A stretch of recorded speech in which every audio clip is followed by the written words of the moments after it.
यमुना नदी के तट पर स्थिति एक समृद्ध राज्य। साम्रायोगिकं चुम्बनं न गच्छेरव्यं दर्शनच्छेद्यं संवेदनं कन्यासाम्रायुक्तगं प्यारा भागाधिकारिकं पारौसिकं वैशिकम् औपनिषदिकम्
एक कहानी एक सुंदर अलौकिक आकर्षण से भरपूर महिला मंदाकिनी की है, जो यमुना नदी के तट पर स्थित एक समृद्ध राज्य में रहती थी। उसका सौंदर्य इतना दिव्य था कि देव, यक्ष, गंधर्व और किन्नर भी उसे पाने की लालसा रखते थे। परंतु इस अनुपम सौंदर्य के बावजूद मंदाकिनी एक गहरे संताप से घिरी थी। उसके शरीर में एक असाधारण ताप था, जो ना तो शीत ऋतु में घटता और ना ही वर्ष ऋतु में शांत होता। उसका तन सदा उष्णता से व्याकुल रहता और ये अग्नि जैसे उसकी आत्मा को भी जलती रहती थी। अपने अग्नि को बुझाने के लिए उसने अपने महल के द्वार प्रतिदिन खोल दिए। यदुवंशी, क्षत्र, राजकुमार मल सभी उसके चाह में उसके समक्ष उपस्थित हुए, परंतु कोई भी उसके अतृप्त तृष्णा को शांत नहीं कर सका।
हेलो, अभी तक नहीं उठी?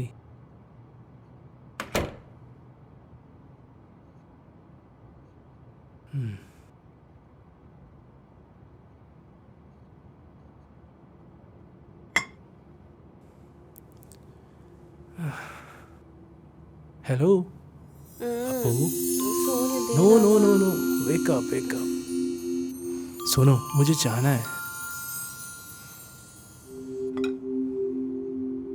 ये लो तुम्हारा फेवरेट कॉफी।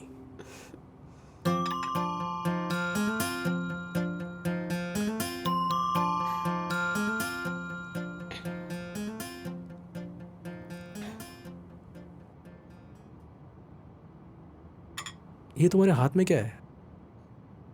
क्या हुआ था? वो मैं कल फ्रॉक वॉश करने के वक्त लग गया। ध्यान से कर लेती ना। हम्म, मैंने बोला था ना कि नौकर आने तक घर का सारा काम मैं खुद करूँगा।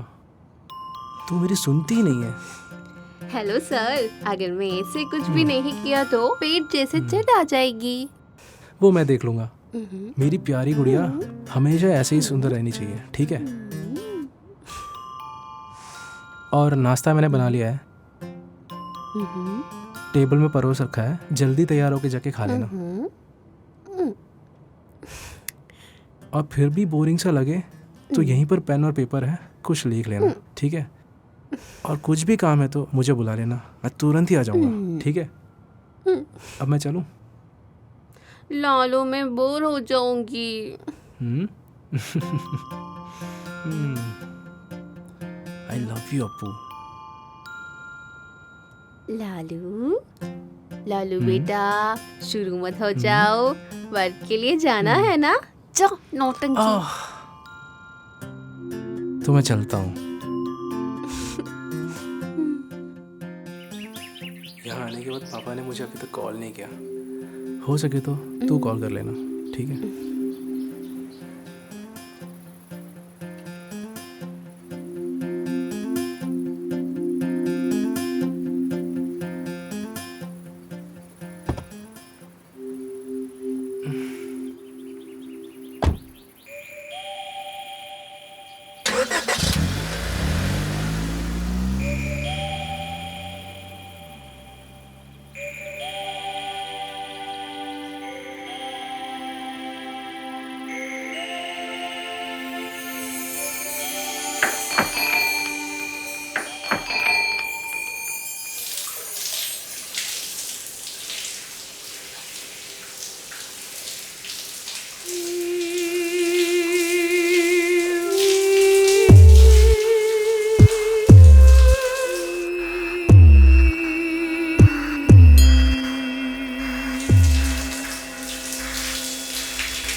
लाइट ऑफ नहीं करना। Oh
no.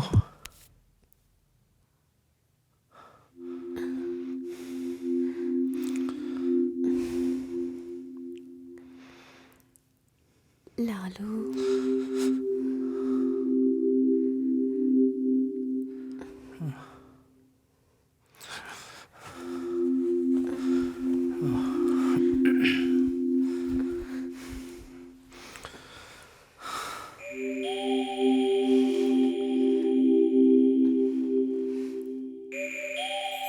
मंदाकिनी का क्रोधित चेहरा। हे शिगंडी, अगर कमर में मजबूती नहीं है तो कामना रोककर समाप्त करना चाहिए। मेरे गर्मी में लिपट कर सोने के लिए मैं तेरे जन्म देने वाली माँ नहीं है। राज्यसभा, राजा, मंत्री, पुरोहित, सेना नायक और बलवान अपने आसनों पर विराजमान है। मंत्री ने राजा के कान में इस प्रकार मंत्रण किया। राजा, आज शिकायत दर्ज करने आए हैं एक देवदासी। उनकी शिकायत भी अजीबोगरीब है।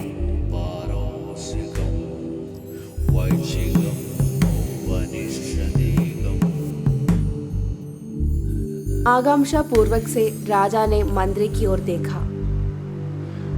राज्यसभा में अर्धनग्न अवस्था में राक्षसी भाव से खड़ी मंदाकिनी। लिंग बेल क्या है ये ना जानने वाले हिजड़े, और मर्दांगी क्या है यह ना समझने वाली नपुंसक। राज्यसभा स्तब्ध रह गई। क्या इस सभा में कोई ऐसा पुरुष नहीं जो मेरी अग्नि को शांत कर सके? क्या यह केवल निर्बल और कायर ही उपस्थित है? यदुवंशी, क्षत्रिय, राजपूत, मल सभी आए, परंतु कोई भी मेरा ताप को हार नहीं सका। यदि इस राज्य में कोई पुरुष नहीं जो मेरी चाह पूरी कर सके, इस राजधानी में महाराज और पुरोहितों को साक्षी मानकर मंदाकिनी ये शपथ लेती है, या तो राजा या कोई युद्धवीर मेरे काम पिपासा शांत करे। जब तक मेरी कामना समाप्त नहीं होती, मैं ये वस्त्र नहीं धारण करूंगी। आज से मैं विवस्त्र रहूंगी।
अपू, उठ जाओ ना यार।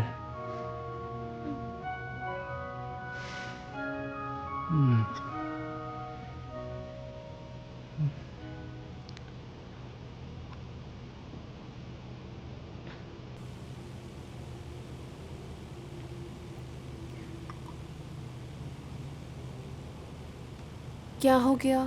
चेहरा उदास दिख रहा है। कुछ प्रॉब्लम है क्या? कुछ नहीं अपू, बस मम्मी पापा और बहनों की याद आई। खाना वाना सब रेडी है, बस अच्छी बच्ची बनकर सब कुछ खा लेना, ठीक है? मैं चलता हूँ। बाय।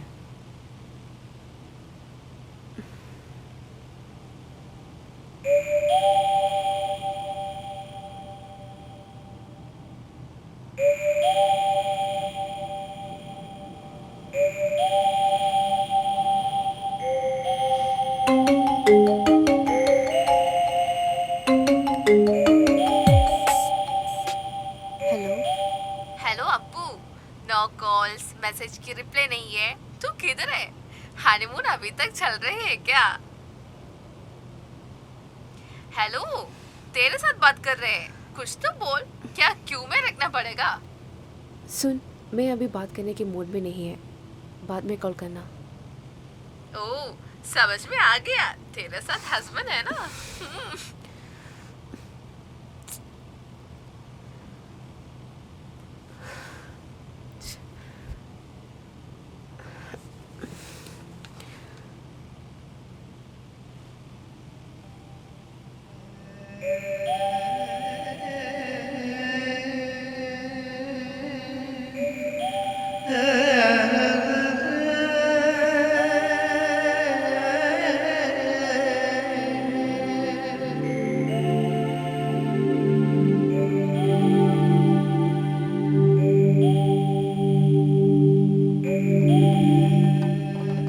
मेरे शरीर में हमेशा तापता रहता है।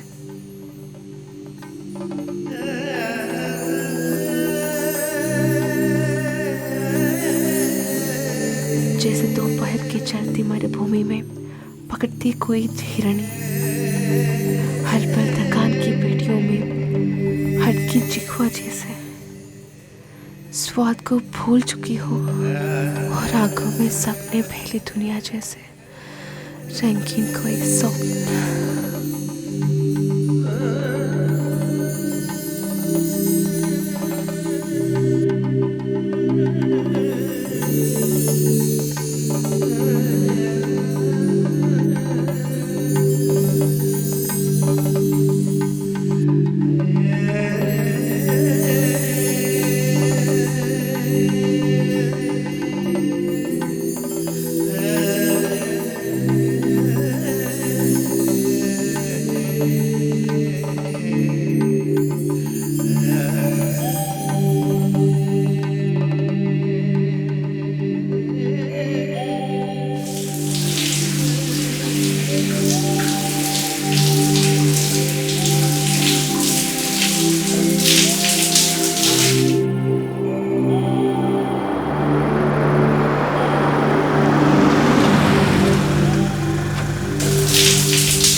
अपू बेटी है ना? मैं माधवन, लालू के दूर के मामा है। सॉरी, हवा की वजह से गंडी अपने आप बच जाती है। मैं ये सोचकर इधर बैठी हुई थी। ओहो, ये घर तो अच्छा है। लालू ने खरीदा क्या? नहीं, ऑनर इधर नहीं है। लालू के फ्रेंड ने सब कुछ अरेंज कर लिया था। अच्छा अच्छा। मामा जी, आप अंदर आ जाइए, अंदर बैठिए। हाँ।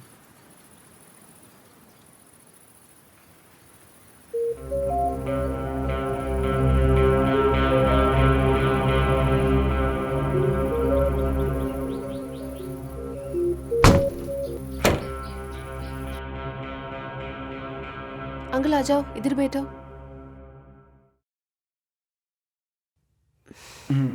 आप क्या लोगी, चाय और कॉफी? कुछ नहीं बेटी, मुझे एक गिलास ठंडा पानी चाहिए।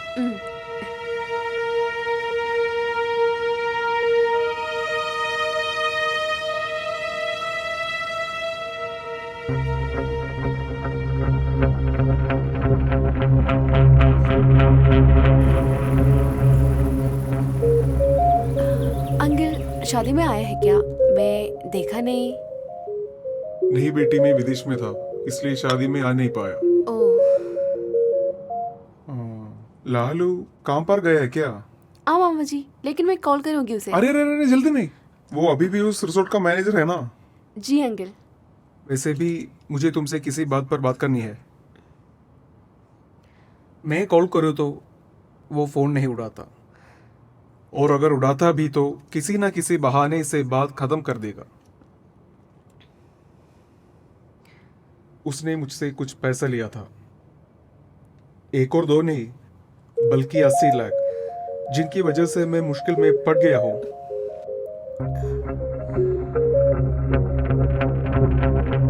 मुझे पता है वो निर्दोष है। वो पहले आईटी फील्ड में था ना। लालू और उसके दोस्तों ने मिलकर एक अमेरिकन आईटी कंपनी की फ्रेंचाइजी दिल्ली में शुरू करने की प्लान बना रहे थे। और कंपनी को सिर्फ एक ही डिमांड थी, वो एयरपोर्ट के पास 5000 स्क्वायर फीट की अपनी खुद का बिल्डिंग होना चाहिए। इसके लिए मैंने उसको मदद किया था। बदले में उन्होंने मुझे एक शेयर भी ऑफर किया था। ये तीनों ने मिलकर अपने कंपनी के शेयर साथ में मौजूद 14 आदमी को दिया, लेकिन वही धोखेबाज निकला। वो पैसा लेकर भाग गया और ये लोग बेबस रह गए।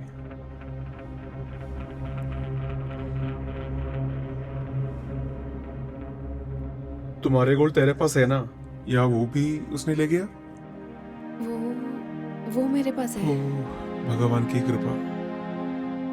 पता है ना, वो एकदम बेकार है। इतनी खूबसूरत लड़की की देखभाल करने की भी हिम्मत तक उसमें नहीं लगती।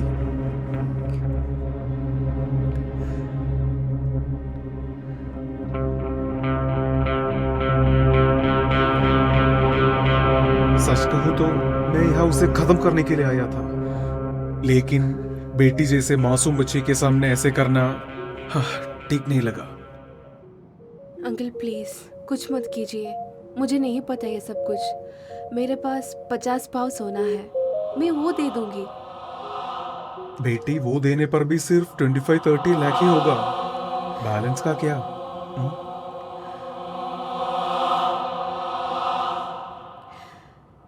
इसके लिए मेरे घर वाले ने बहुत मान किया है। मुझसे छोटा भी एक है। मुझे समझ नहीं आ रहा है क्या करूं।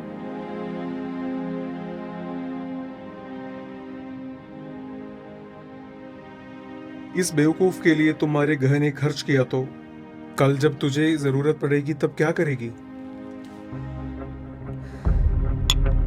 फिलहाल तुम कोई कदम नहीं उठाओ। बेटी की किस्मत देखो, इस बदमाश के हाथ में तो तू लग गई। कोई बात नहीं, मैं उससे पैसा लूंगा। तू उसे एक बार फोन करके कह दो मादर अंकल आ गया है।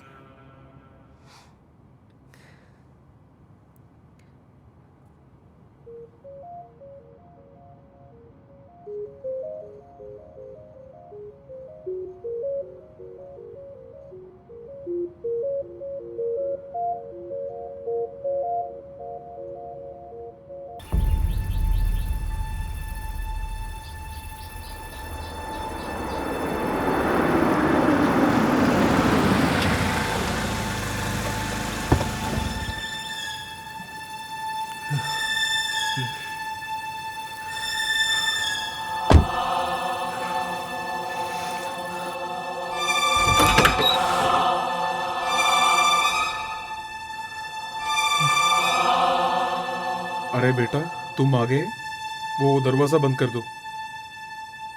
वो दरवाजा बंद कर दो। वो दरवाजा बंद करो साले कमीने।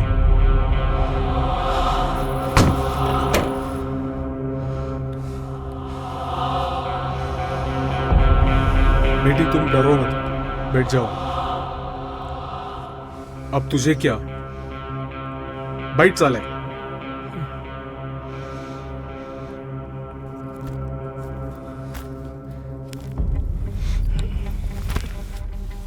उधर नहीं, नीचे। अरे भाई,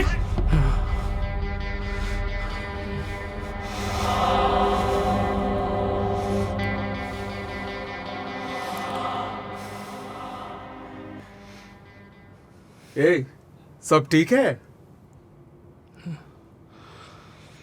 तेरे पास क्या जुबान नहीं है?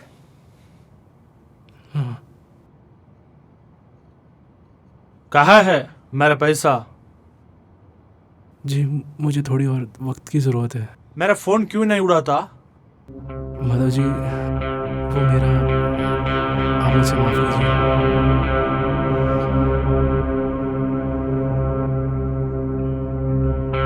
टाइम? तुझे टाइम चाहिए? क्या एक हफ्ता? पक्का? हाँ। अगर नहीं दिया तो? फिर से गायब हो गया तो?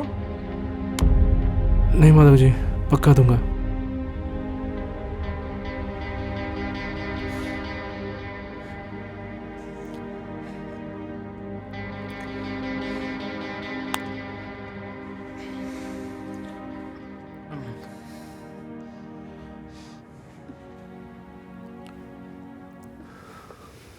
बेटी तू इधर आओ, मेरे पीछे।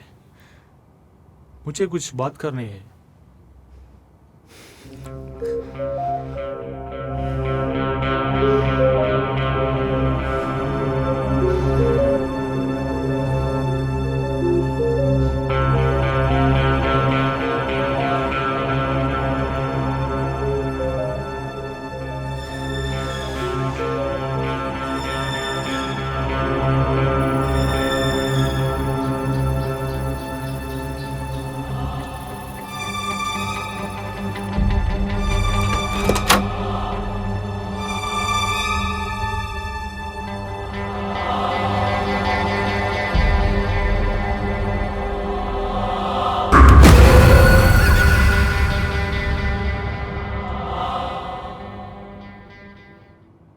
देख लिया? तू सोच, क्या इस आदमी के साथ जिंदगी जीना है?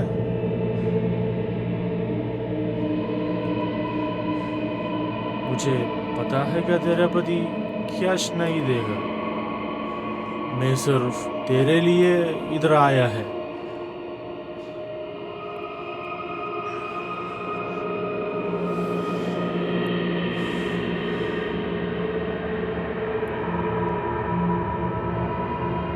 तुझे प्यार से कभी किस किया?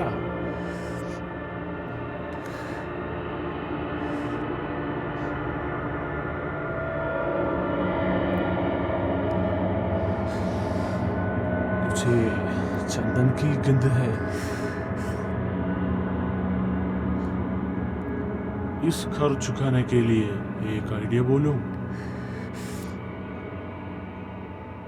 मरने तक मेरा होकर जियो।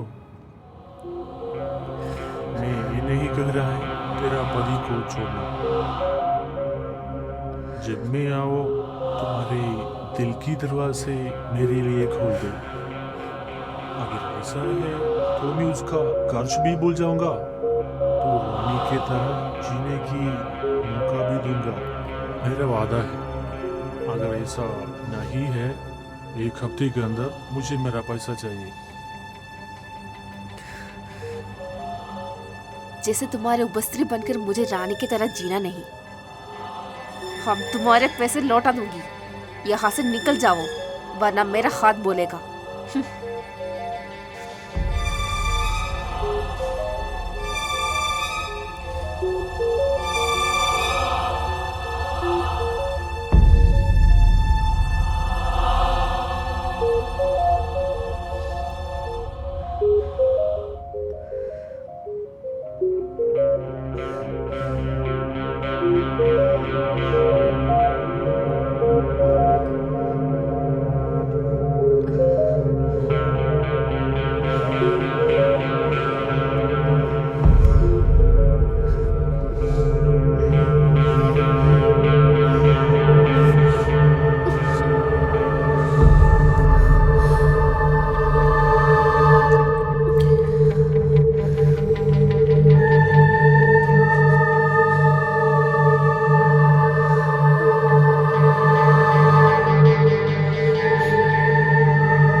मुझे माफ करना।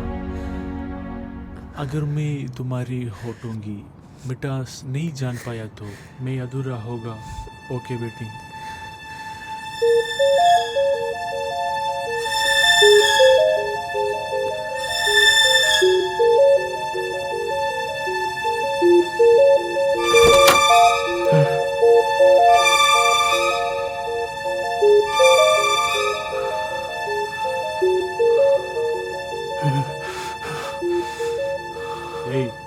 कॉल करूँगा, उठा लेना। कुछ बात करनी है। हो सकता है कि मैं खुद तुम्हें इसे बाहर निकालने का कोई रास्ता बना दूँ। समझ में आया? जी।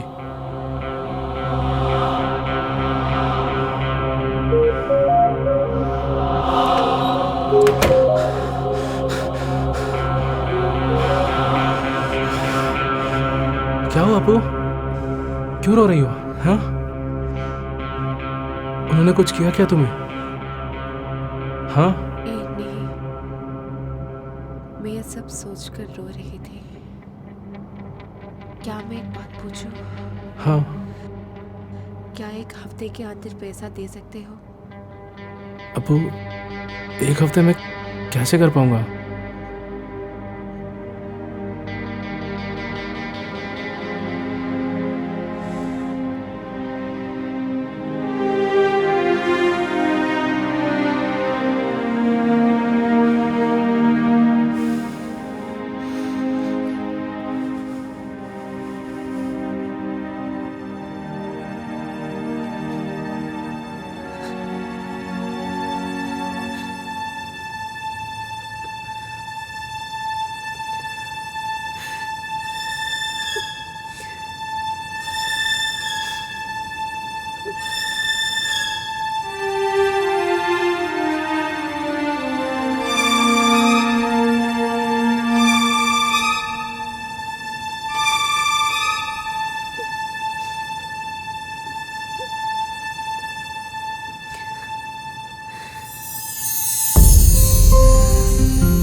क्या हुआ मुझे? उस समय मैं चिल्लाया क्यों नहीं?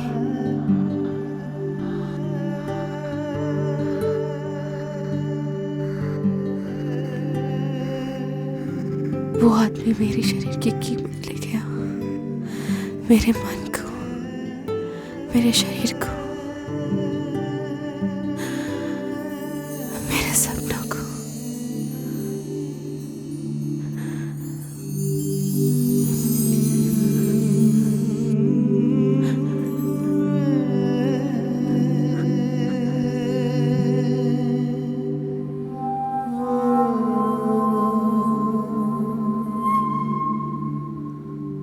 कितनी भीड़ है उसके अंदर, वो भी तब जब मेरे पति दूसरे कमरे के अंदर मौजूद था।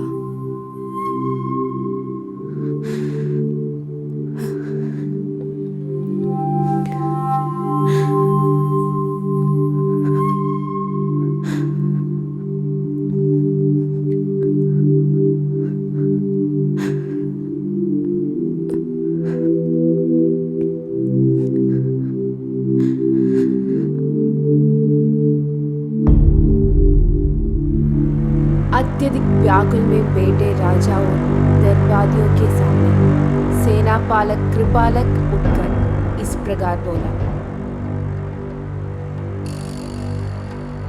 महाराज की जय हो। ये कार्य मैं स्वीकार करता हूँ। मैं इस स्त्री को राजपुत्रों के रक्त का वास्तविक गुण समझाने और दरबार में चुनौती देने का साहस दिखाने वाली इसे बहुत कुछ सिखाने का इच्छुक हूँ। अयोध्या की स्त्रियों भी शयन कक्ष में मुझसे भय खाती है। ये बात मुझे प्रसन्नता देती है। इसे मेरे साथ भेजने का आदेश दिया जाए। महाराज ने वैसा ही आदेश दिया। रात में अपने महल में मंदाकिनी नग्न होकर बिस्तर पर लेटी गई।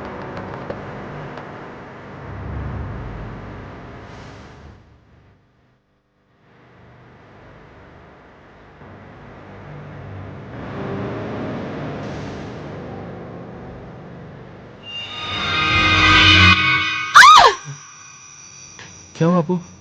हाँ? क्या कोई सपना देखा? कुछ भी नहीं।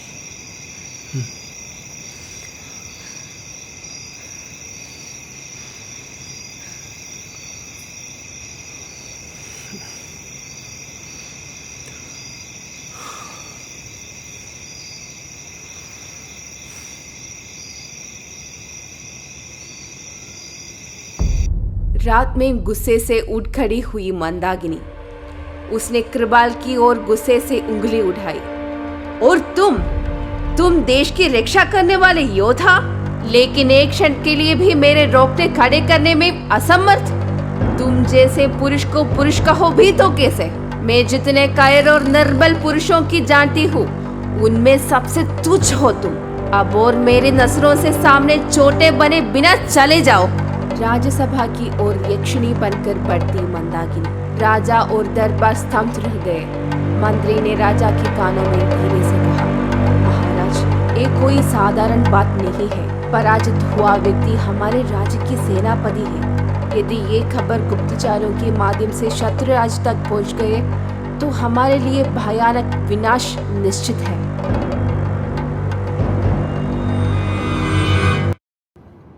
राजा एक क्षण के लिए विचार में डूब गए और अपना माथा सहलाने लगे।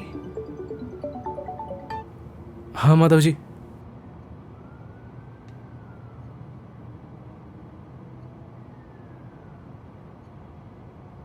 जी हाँ। अपू, अपू, अपू, अपू, कहाँ गई? हाँ अपू, माधव जी का कॉल आया था। वो कह रहे थे कि हमारे कर्ज चुकाने का कोई तरीका उन्होंने ढूंढा है और तुम्हें बताया है। वो क्या तरीका है अपू? और फिर वो कह रहे थे कि यहाँ रुकने वाले हैं कुछ दिन। यहाँ? हाँ, तुम ही तो कहती हो कि हमेशा तुम्हें यहाँ पर बोरिंग सा लगता है। अब कोई आ रहा है तो ओह, संडे होकर भी चैन नहीं देते ये रिजॉर्ट वाले। रुक, मैं बात करके आता हूँ। हेलो, हाँ जी बोलिए। ठीक है ठीक है।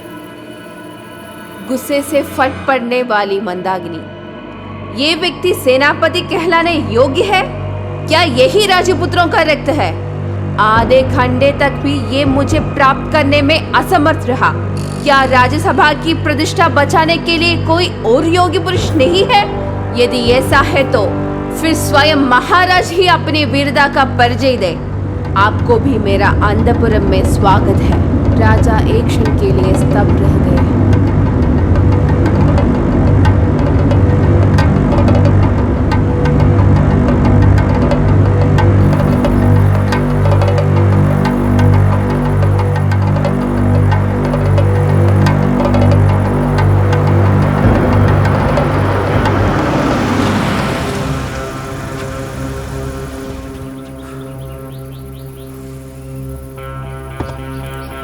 हाँ माधव जी। कैसा है तू? हाँ गाड़ी से मेरा सामान मेरे हाँ, कमरे में रख। हाँ हाँ।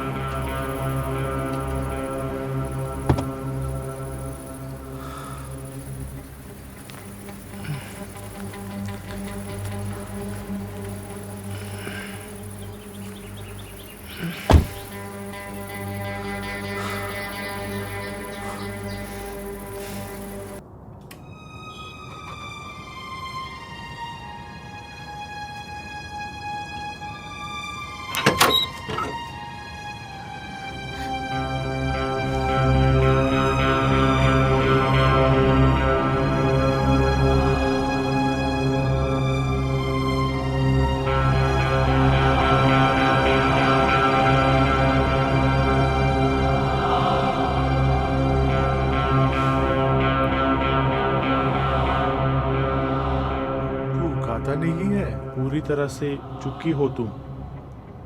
तू इसे खाना नहीं देती है क्या? जी मैं सब कुछ बना के रखता हूँ लेकिन वो खाती नहीं है। खाते नहीं तो खिलाना चाहिए।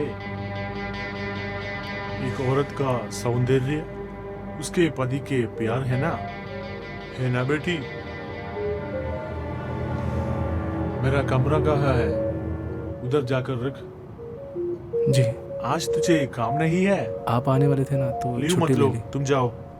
जी मेरा मदद के लिए अपनी बेटी है ना बेटी? तेरा चेहरा उदास क्यों है?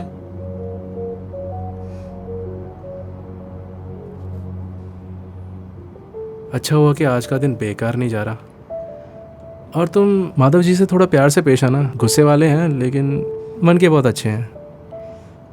इतना कुछ होने के बाद भी हमारी मदद कर रहे हैं ना वो। समझ रहे हो ना क्या मैं बोल रहा हूँ? तो अपू मैं निकलता हूँ, ठीक है?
हाँ बेटी, क्या तुम यहाँ बेटी हो?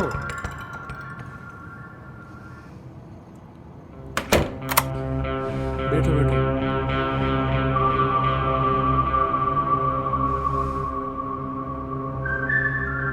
तुम डरो मत बेटी, मुझे परेशान करने वाला काम अंकल नहीं करेगा। बस कहानियां सुनाकर खुश करेगा तुझे।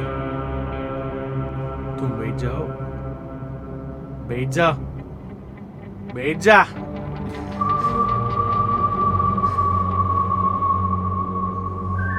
बेटी क्या तुम डर गई? जो सोच रही हो उतना हरामी नहीं हूं मैं। बेटी जब तक तुम अपने शरीर से छूने से नहीं बोलोगी तब तक नहीं छूंगा। इसका मतलब क्या है? मैं हाँ कहूंगी? हाँ, ये कभी नहीं होगा। उस दिन भी मेरे साथ जबरदस्ती किया था। वैसे तो कोई भी कर सकता है। हाँ, ऐसे कोई भी कर सकता है। वो जंगल का नियम है, वो जंगलीपन है। लेकिन यहाँ तुम हाँ बोलोगी बेटी? कभी भी ये सपना पूरा नहीं होगा। तुम बड़े अमीर होगे। मैं अपने मंगलसूत्र को छूकर कसम खाती हूँ, अगर तुम मेरे शरीर को एक नाखून से भी छुए, मैं मेरी जीवन समाप्त कर लूंगी। ये मेरी वादा है। तो फिर मेरा कसम भी सुन लो, तू मेरी होगी। तुम्हारी जुबान से मेरा तारीफ करेगा। तुम्हें मुझ पल के बारे में सोचकर बार बार खुशी होगी। तो देख लेना, हम एक शरीर और एक आत्मा बन जाओगे। उसके लिए आज की पीढ़ी के अनजाने कामरस का संगम है, वो मैं तुम्हें बता दूंगा।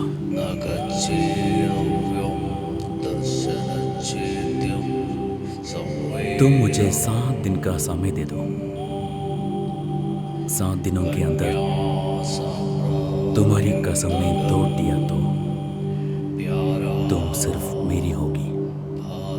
ऐसा नहीं हुआ तो मैं फिर कभी तुम्हारे सामने नहीं आऊंगा। मुझे मेरे पैसे भी नहीं चाहिए। तुम सोचो।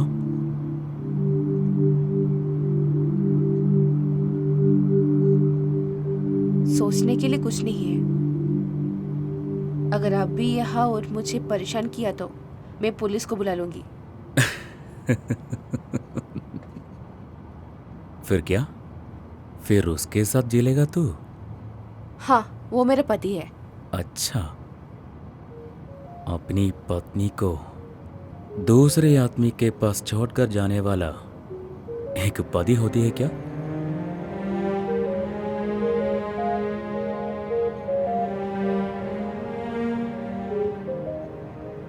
तुम कुछ भी मत करो, जो कहानी में तुम्हारे लिए सुनाती हो, मुझे सिर्फ 7 दिन की समीट चाहिए। फिर भी तुम मुझे नफरत करती हो तो उसके बाद मैं तुम्हारे सामने कभी नहीं आऊंगा और तुम्हें और उसका सारी कर्ज से आजाद करूंगा। तुम सोचो।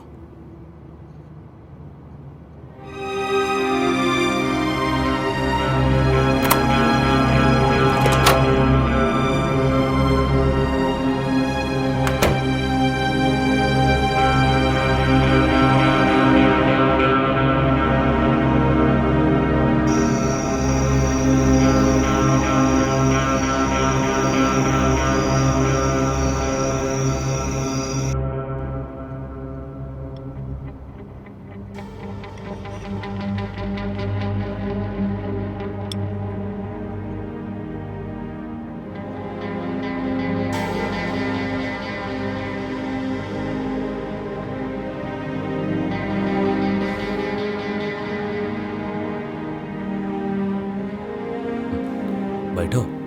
हाँ जी।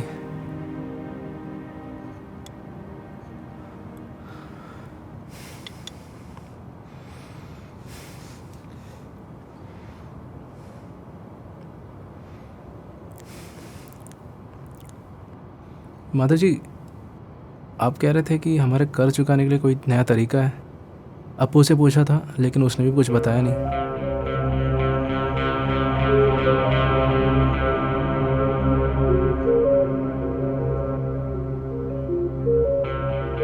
बेटी, जो मैंने कहा इसके साथ भी कह दो।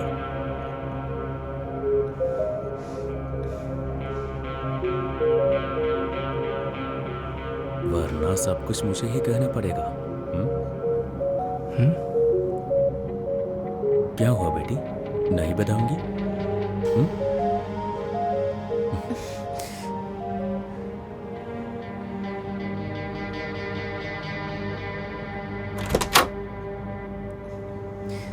साले हरामी, तुझे मैं छोड़ दो मुझे। कमीने, घर के औरतों को क्या बोलता है तू? यहाँ पुलिस है, कोर्ट है, तुझे अंदर कर दूंगा मैं। तुम कुछ नहीं करेगा। क्या तुम लॉकअप में पड़े रहना चाहते हो? तुम्हारे सामने मैं और यहाँ की पुलिस तेरा पत्नी को बार बार इस्तेमाल करूंगा, देखना है? संभाल कर व्यवहार करना, तुम दोनों के लिए वही अच्छा है। सुन लिया? और मैं जो कहानियां सुनने वाले हो उसे सुनने के लिए मुझे सिर्फ 7 दिन चाहिए तेरा पत्नी का। उस 7 दिन में कभी भी मैं उसकी शरीर को छूंगा नहीं। उस 7 दिनों के अंदर अगर उसे मुझसे प्यार नहीं हुआ तो मुझे वो 80 लाख नहीं चाहिए। हाँ? क्या तू सोच के बता।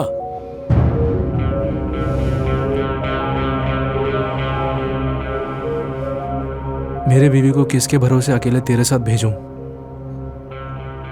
मैं धोखा नहीं दूंगा क्योंकि मैं असली मर्द है। सोच कर बताओ, मैं इधर ही हूं।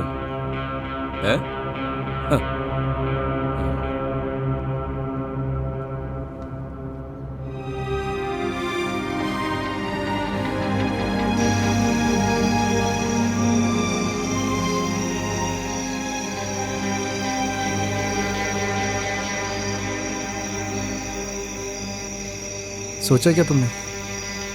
मुझे लगता है कि वो सटिया गया है। उसके पागलपन तो हमारे लिए फ़ायदेमंद ही है।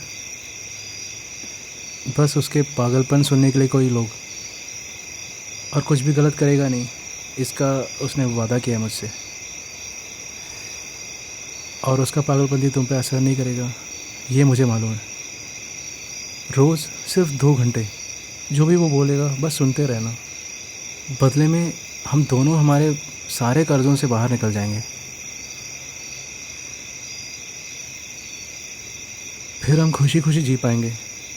प्लीज़ अपू, मान जाओ ना। अगर पति अपनी रिस्पॉन्सिबिलिटीज नहीं लेती तो ये सब कुछ करना पड़ेगा।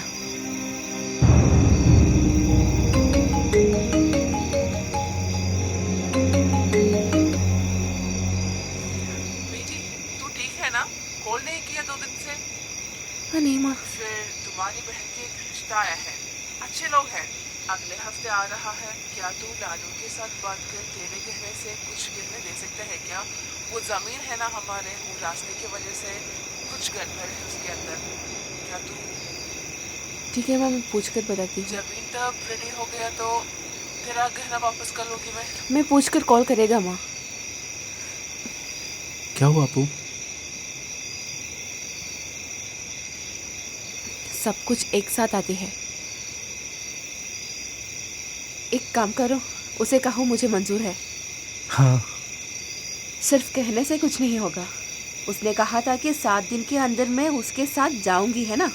इसको एग्रीमेंट बनाना चाहिए। हाँ। एग्रीमेंट के हिसाब से प्रूफ के लिए उसका वॉइस क्लिप या ऑडियो क्लिप चाहिए। उसे ज़्यादा आत्मविश्वास है ना, मैं वो बदल कर रहूँगी।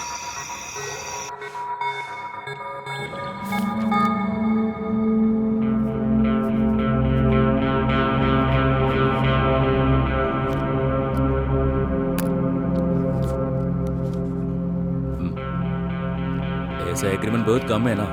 हाँ बेटी,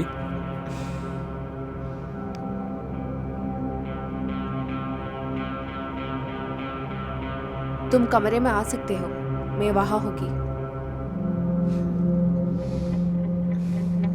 मैंने दोनों के लिए खाना बना रखा है, अब मैं जा सकता हूँ।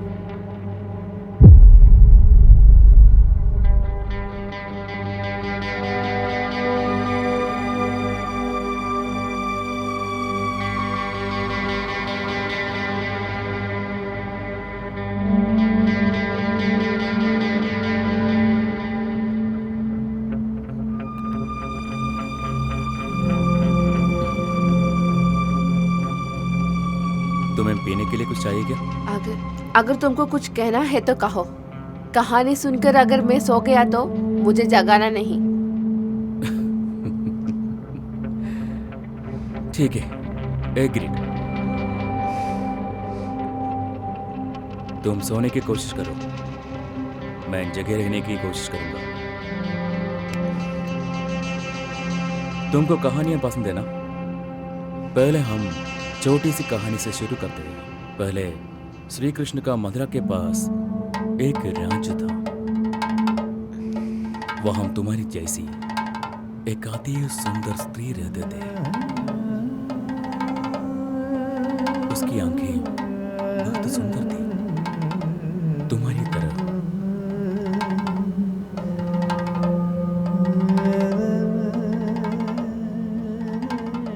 दांत सफेद कली की जैसे। उसकी शरीर सुंदर और आकर्षण थी। बिखरे हुए बाल घुटने तक थी। कमर में लटकती हुई सोने की मोतियों वाली कड़कनी। उसकी नाभि के चारों ओर उठा हुआ छोटे छोटे बाल। लेकिन इतनी सुंदर होने के बावजूद भी वो दुखी थी। हर रात वो अपने लिए सही साथियों का तलाश में थी, उनके साथ रात बिताती, लेकिन किसी से भी वो संतुष्ट नहीं होती। उसकी नाम मंदाकिनी थी। ए मंदाकिनी, और तुम्हारे भावनाओं के जगाने वाला आनंद का केंद्र कौन सा है? हर लड़की के लिए वो अलग होता है। उसे कौन ढूंढता है, वो है उसकी साथी, उसकी असली साथी। क्या मैं तुम्हारे वो अंग कौन सा है बताऊं? वो है नीचे वाली होठों का हिस्सा, होठों वाली चुंबन।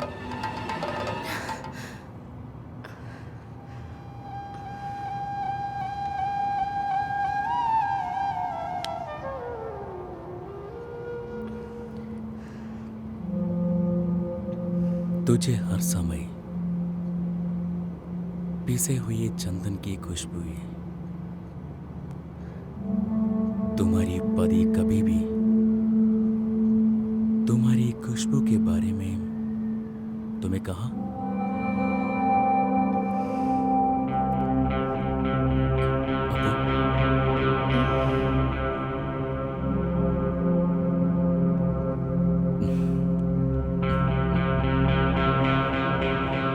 अपू, तुम बहुत सुंदर हो।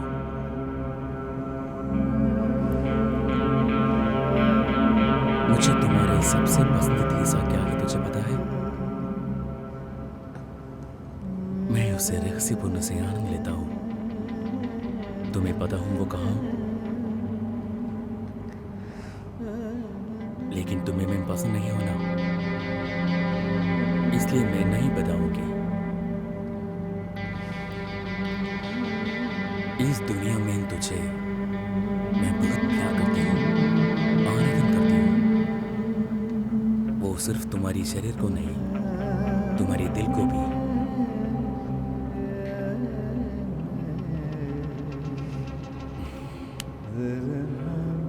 क्या तू बोर हो गया बेटी? जो कहने वाला था वो कहने पर मुझे सुकून मिला। आज के लिए इतना काफी है। क्या मैं तुझे एक बात पूछूं बेटी? आज दोपहर का खाना खाने के बाद उस खाने से मुझे भी थोड़ा मिलेगा? दिक्कत नहीं है तो मैं जाता हूं, थोड़ा समय आराम करूंगा। तुम भी आराम करो, ठीक है?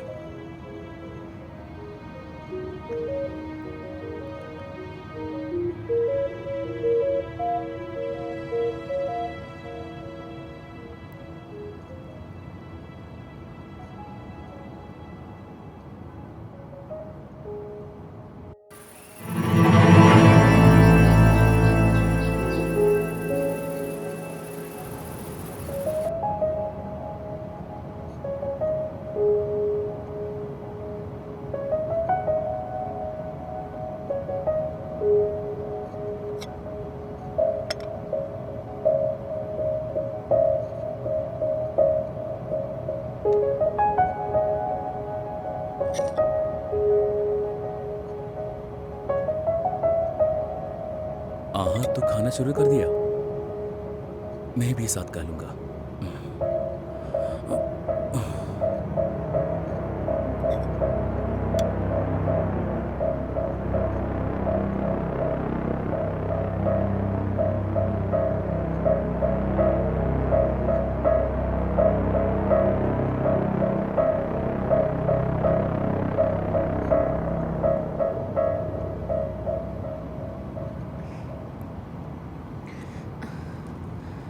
क्या तुम जा रही हो?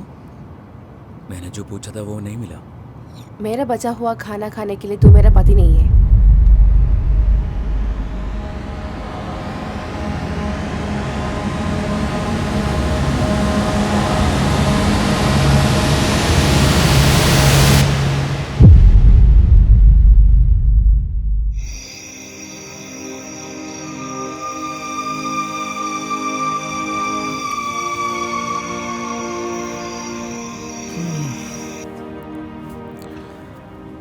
अप्पू, क्या उसकी वजह से कोई तकलीफ है तुम्हें आज? तो ये आदमी तुम्हारे साथ पूरे दिन कह क्या रहा है? मुझे पता नहीं, मैंने ध्यान नहीं दिया। चलो कोई बात नहीं, 6 और दिन सहना पड़ेगा इसे।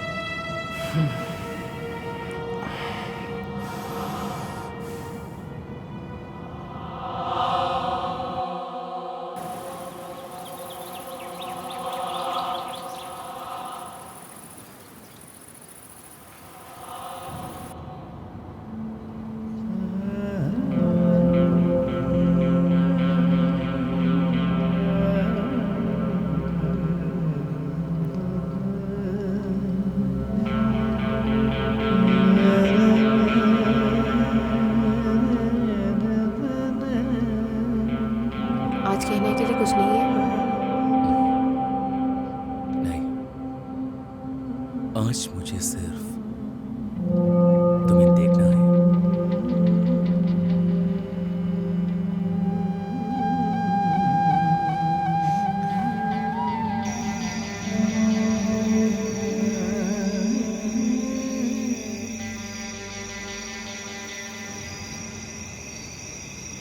लालू, हम्म, क्या तुम मुझे पसंद करते हैं? ऐसे क्यों पूछ रही हो? मैं तुमसे बहुत प्यार करता हूँ। लेकिन कभी भी तुम मुझे 5 मिनट के ज़्यादा नहीं देखती।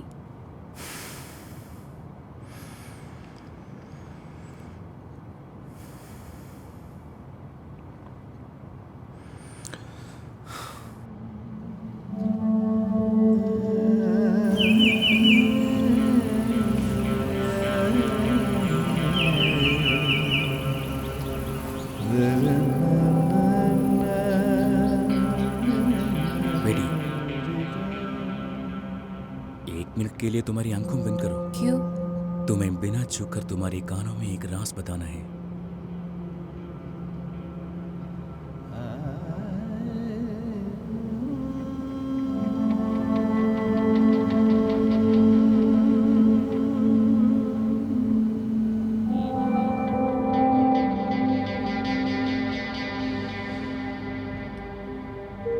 अपू बेटी, तुम मेरे सब कुछ है, मेरी आत्मा है, मेरी जिंदगी है।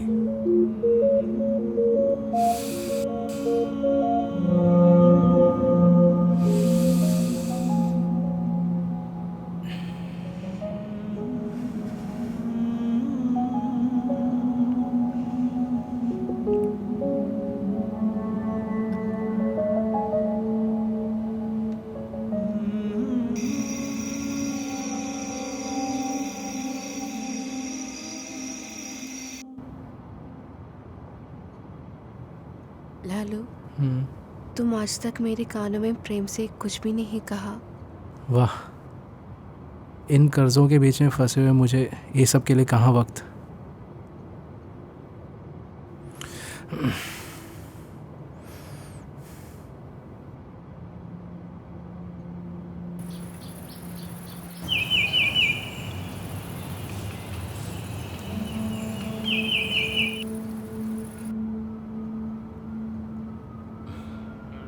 बेटी, क्या उस दिन के समय तुम्हें दर्द होने पर तुम्हारा पति तुम्हारा ध्यान देता है क्या?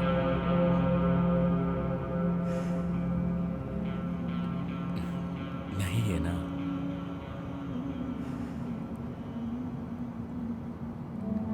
क्या वो तुम्हें अपने बाहों में रहता है, कहानी सुनाता है, वो लाड प्यार करता है? कभी उसने तुम्हें अपने सीने पर रखा है? क्या तुम चाहते नहीं हो एक छोटे बच्चे के जैसे उसे सीने पर लेटने के लिए?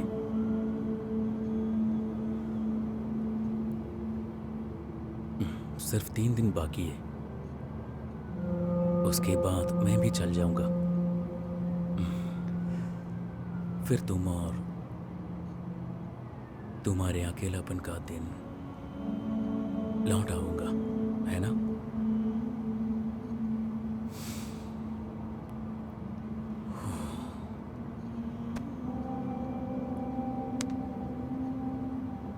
कल 1 दिन के लिए मैं छुट्टी लेता हूँ। कहा? मुझे एक बिजनेस मीट है, आज रात मैं जाऊंगा। जब मैं वापस आऊंगा तो एक सरप्राइज दूंगा। उस दिन कुछ कहा था ना मेरे शरीर का सुंदर हिस्से के बारे में, वो कौन सा है? समय आने से मैं कहूंगा। अब जाता हूँ।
लगता है बुड्ढा हार के भाग गया है।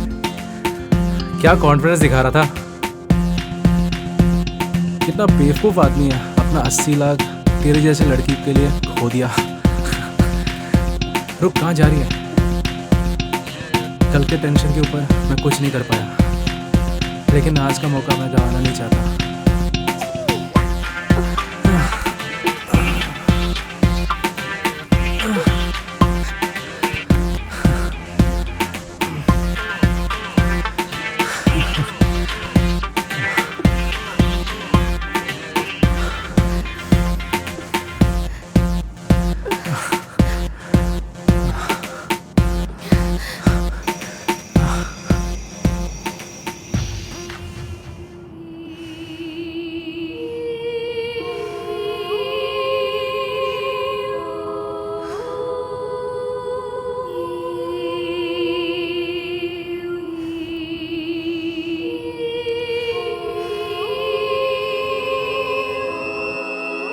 जब मंदाकिनी गुस्से में सभा की ओर देख रही थी तो सभा में से एक बलवान योद्धा खड़ा हुआ और बोला, महाराज, नारी के लिए स्वर्ग जितना सरल है, युद्ध उतना ही कठिन। शायद अब सेनापति को ये समझ में आ गया होगा। मैं इसे अपनी महल में ले जाना चाहता हूँ। कल ये उठ भी नहीं पाएंगी। मलमूत्र त्यागना तो दूर, 10 दिनों तक ये केवल शैया पर पड़ी रहेगी। यदि महाराज अनुमति दे दी तो।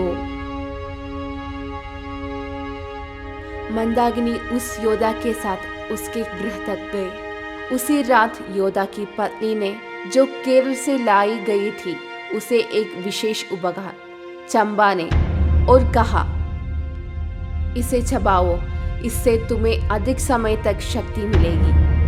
योद्धा अर्थनक अवस्था में मंदाकिनी के कक्ष में पहुंचा। उसने मंदाकिनी के शरीर में गहराई से प्रवेश किया। घंटों के अंतराल में 6 से अधिक बार वीरस्राव होने के बावजूद मंदाकिनी संतुष्ट नहीं हुई।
कहा था कि आज नहीं आएगा। सरप्राइज।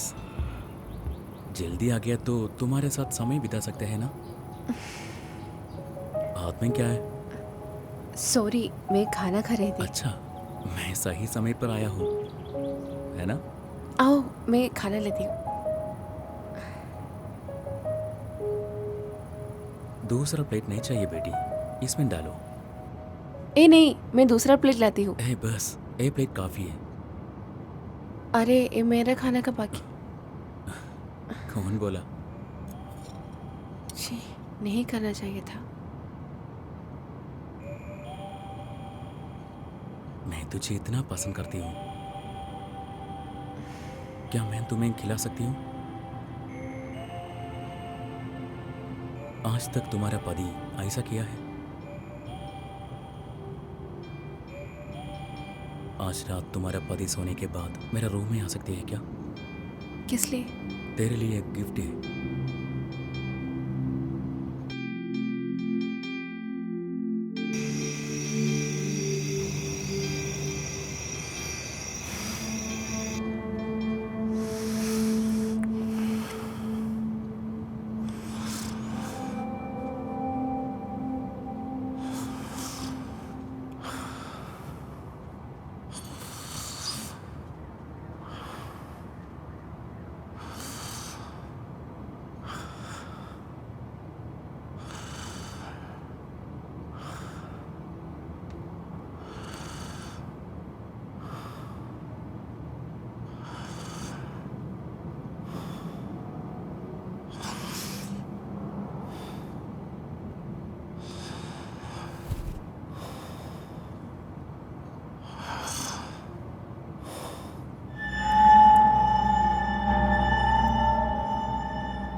सॉरी बेटी, तुम गिरने वाली।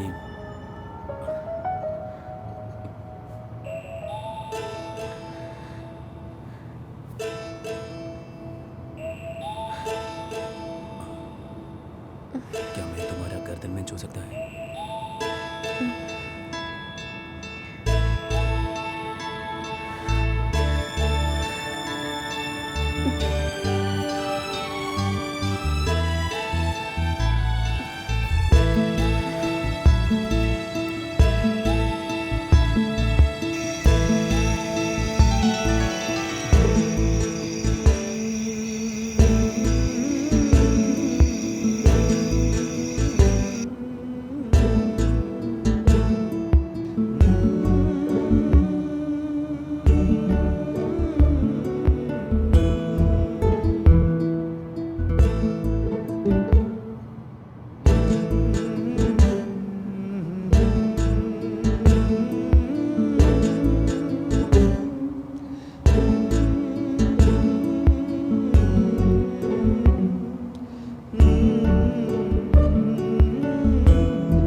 अंत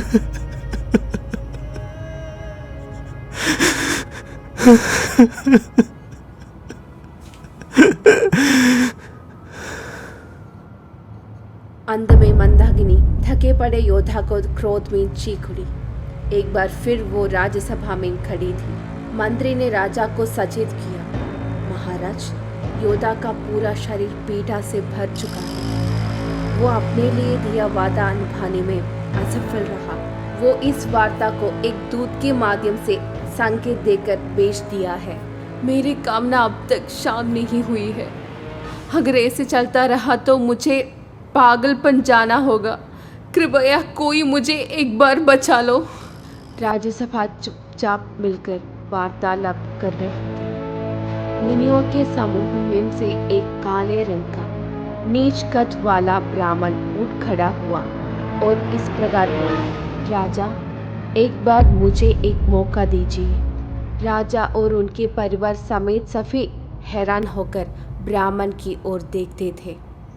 इस सभी को ज्ञान था कि क्षत्रिय जिनके पास घोड़े के लिंग की शक्तिशालिता होती है, वही ब्राह्मण छोटे लिंग की होती है, और वीर पुरुषों द्वारा पराजित किए जाने के पश्चात ब्राह्मण क्या कर पाएगी, ये सभी में संकेत था।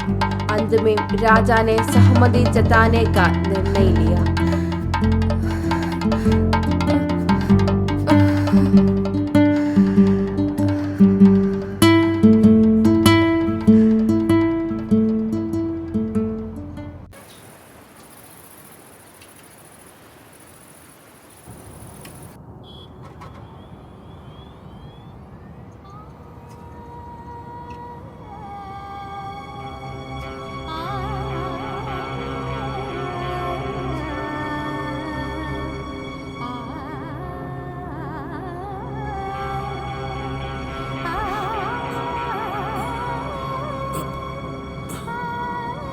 कहाँ जा रही हो? रात को सोने नहीं दिया। नाराज हो? मैंने तुम्हें हार दिया इसलिए मैं जान पाया कि ये रात भी इतना खूबसूरत होगी। आप मुझे छोड़कर जाओगे क्या? हो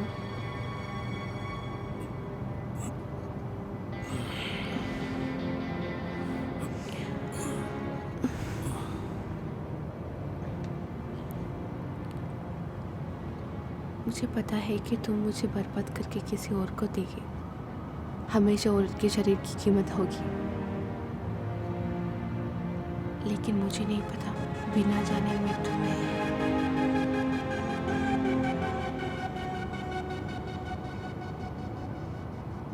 जो भी तुम कह दिया वो सच है। वही मेरा प्लान थी, क्योंकि मेरा 80 लाख मुझे चाहिए था। मुझे पता है तुम्हारी पति से कुछ नहीं होगा, लेकिन तुम्हारे लिए वो पैसे मैं भूल चुकी हूँ।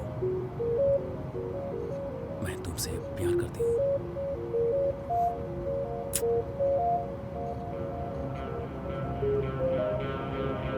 वो उठ चुका होगा, है ना?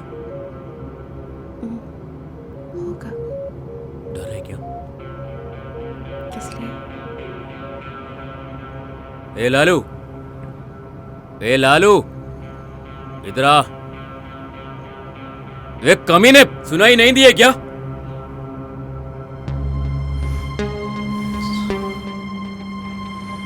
हम दोनों के लिए 2 चाय लेकर आओ। नहीं जी, मैं लेकर आती हूँ ना। तुम लेट जाओ, जाकर लाओ तुम।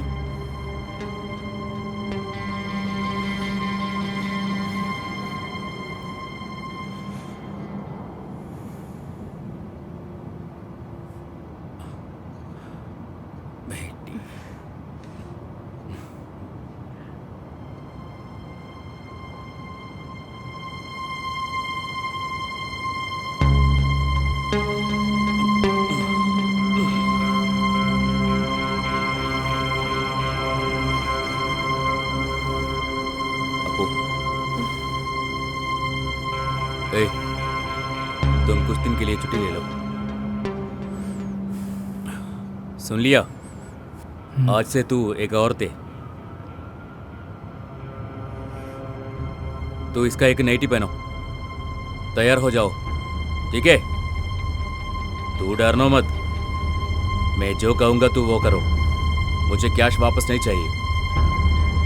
जाकर पहन रहा हो, जा।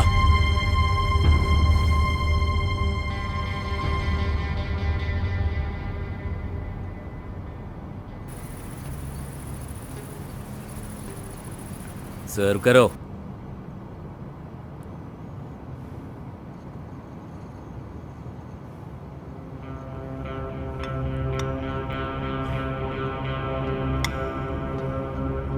वो बस।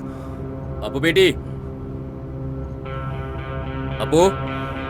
आ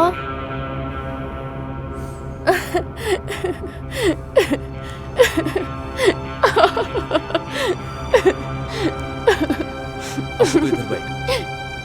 सर्व करो यार,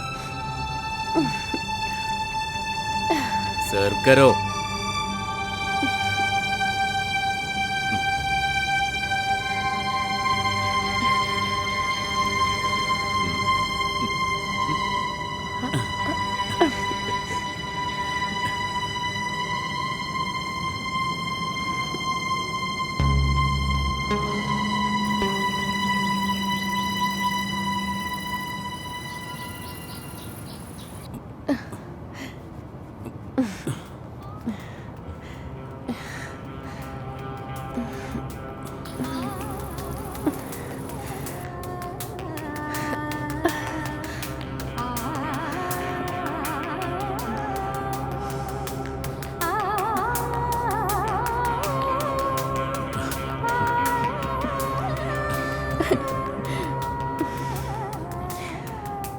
तुमने मुझे कितनी जल्दी गिरा दिया। सच बताओ, वो 7 दिन का राज क्या है?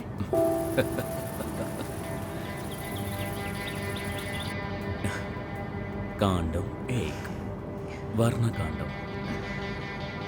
मैंने सिर्फ वर्णन से तुम्हें बिना पता चले तुम्हारे शरीर को उत्तेजित कर दिया। मैंने तुम्हारे खाने की अवशिष्ट को भी अमृत माना। यह सब उसके शरीर को आनंद देगा। औरत का दुनिया छोटी होती है, उसी तरह उसका दिल भी।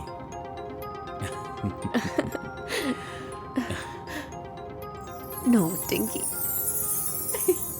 पाठ 2, दर्शन कांड। अगर एक पुरुष किसी महिला के चेहरे में 5 मिनट तक देखता हो तो उसके बीच का आकर्षण बन जाएगा। किसी लड़की को पसंद करने की बात कहने से पहले क्या किसी ने अनुमति लेकर 5 मिनट सिर्फ उसकी आंखों में देखना चाहिए, पूछना चाहिए? क्योंकि एक गहरी नजर काफी है एक औरत को समझने के लिए। कांडम 3, शब्द कांड। आंखों की तरह ही महिलाओं के कान भी सुंदर होते हैं, लेकिन ज्यादा पुरुष इसको महत्व नहीं देते हैं। कानों में कुछ प्यार से बोले तो उसके शरीर को एक अलग ही जादुई दुनिया में ले जाता है।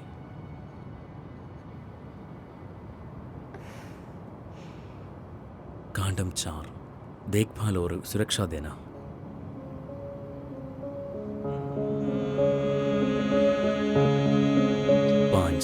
विरह कांड। अगर प्यार होने हो तो सही अंतराल देने चाहिए, फिर जो आपस में इन दोनों देखने की तीव्रता बन जाएंगी।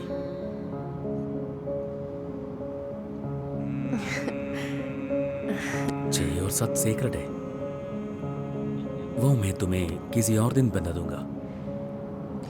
ए भगवान, आपने ये सब कैसे सीखा? सच कहो, आप भगवान हैं क्या?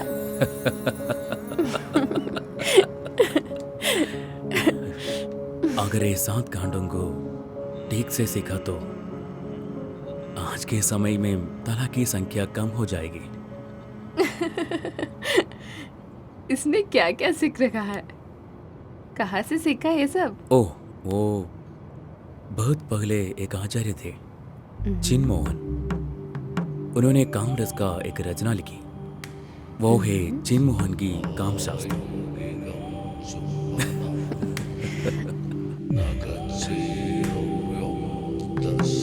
मंदाकिनी के शयन कक्ष में पड़ा था। ए बुजुर्ग, तुम्हारे लिंग का असली आकार मैं जानती हूँ। मरने से पहले मेरे साथ सोने की लालसा ही तुम्हें यहाँ खींच लाए है, ये भी मैं जानती हूँ। जो करना है कर लो और चले जाओ। लेकिन चिन्मोहन ने इस पर ध्यान तक नहीं दिया। उसने मंदाकिनी को उठाया और स्नान घर में बैठा दिया। फिर उसके सिर के ऊपर से पानी डालने लगा। चिन्मोहन ने चूर, हल्दी और चंदन मिलाकर मंदाकिनी को स्नान करवाया। जब उसकी जलती हुई लड़की जैसी उंगलियां मंदाकिनी के शरीर पर दौड़ रही थी तो उसके अवर्णनीय परमानंद का अनुभव किया। इसके बाद उसने मंदाकिनी को बिस्तर पर लिटाया और उसके पैर की उंगलियों के सिर से लेकर उसके मस्तक तक को चूमकर ढक दिया। वह पूरी तरह से बिथलने लगी। चिन्मोहन ने अपने होठ उसके होठों से मिला दिया और मंदाकिनी के होठों से रिश्ती लार को चूस लिया। उसके वक्ष को अपने हाथों में लेकर चिन्मोहन ने जोर से दबाया। उसके शरीर के रोमकूप एक साथ खड़े हो गए। मंदाकिनी के कोमल पेट पर चिन्मोहन की उंगलियां स्पर्श करने लगी। उसने उसके शरीर के प्रत्येक नाड़ी चक्र को उत्तेजित कर लिया। मंदाकिनी की चीखें कम हो गई और वो एक साधारण स्त्री की तरह चिन्मोहन की अधीन हो गई। चिन्मोहन की उंगलियां मंदाकिनी के योनि भाग में दस गई। मंदाकिनी के शरीर कांपने लगा। जब उसे यकीन हो गया कि उसे कामोत्तेजना हो रही है, चिन्मोहन ने अपना छोटा लिंग योनि में डालकर लिंग धारण करना शुरू कर दिया। हवा और पानी की बूंदें उसके शरीर पर एक साथ पड़ने लगी। एक ही झटके में मंदाकिनी की नाड़ी एक पल के लिए रुक गई। अगले दिन मंदाकिनी एक कुल स्त्री के रूप में प्रकट हुई। चिन्मोहन को विशेषण सम्मान के साथ राजसभा में लाया गया।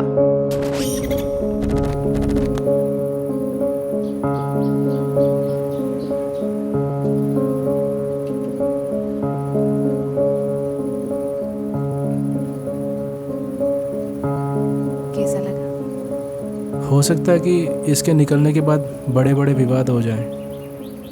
तुम्हें ये किताब खुद के नाम पे ही पब्लिश करना ज़रूरी है क्या? क्या हुआ लालू, तुम्हें डर है क्या? मैं क्या बोलूँ, तुमने 6ठे और 7वें अध्याय लिखा ही नहीं।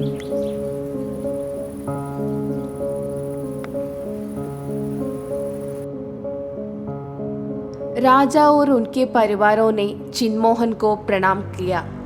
राजा ने इस प्रकार कहा, हे चिन्मोहन, आपका प्रणाम। आपने जो किया वो सभी सदस्यों को जानना चाहिए। राजा के निर्देशानुसार चिन्मोहन ने काम कला की शिक्षा सदस्यों को दी। आने वाली पीढ़ियों के लिए उपयोगी बनने के लिए काम कला को 7 खंडों में विभाजित किया गया। पहले भाग में चिन्मोहन महर्षि ने इस प्रकार वर्णन किया, जिसमें 6ठा और 7वां खंड सबसे महत्वपूर्ण है।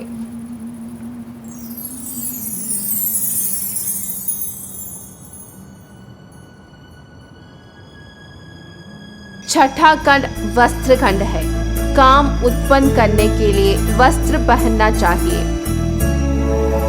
जब एक एक करके वस्त्र उतारने जाते हैं तब स्त्री को उत्तेजना मिलती है।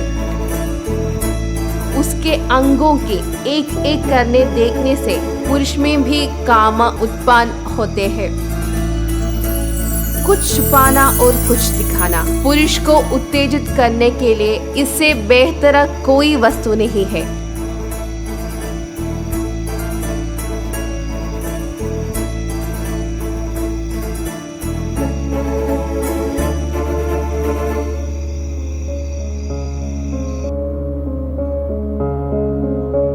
अब चाहे कुछ भी ना पता हो, पालन किया केवल 7वां कांड जान लेना ही काफी है।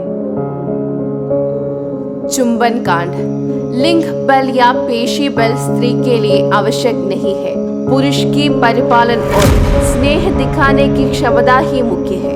एक अच्छा चुंबन ही काफी है जिससे एक स्त्री एक पुरुष को जीवन भर याद कर सकती है। चिन्मोहन का कामशास्त्र। चिन्मोहन के कामशास्त्र में चुंबन का विशेष महत्व है। चुंबन के माध्यम से पुरुष और स्त्री के बीच एक गहरा और साथी संबंध बन सकता है। चुंबन में स्नेह, परिपालन और संवेदनशीलता का समावेश होता है जो स्त्री को गहराई से प्रभावित करता है। एक अच्छा चुंबन न केवल शारीरिक बल्कि मानसिक और भावनात्मक स्तर पर भी जुड़ाव पैदा करता है। नई पीढ़ी के जीवन और प्राचीन काल के चिन्मोहन के जीवन को समेटते हुए मैंने अपने ग्रंथ का पहला भाग लिखा है, चिन्मोहन का कामशास्त्र।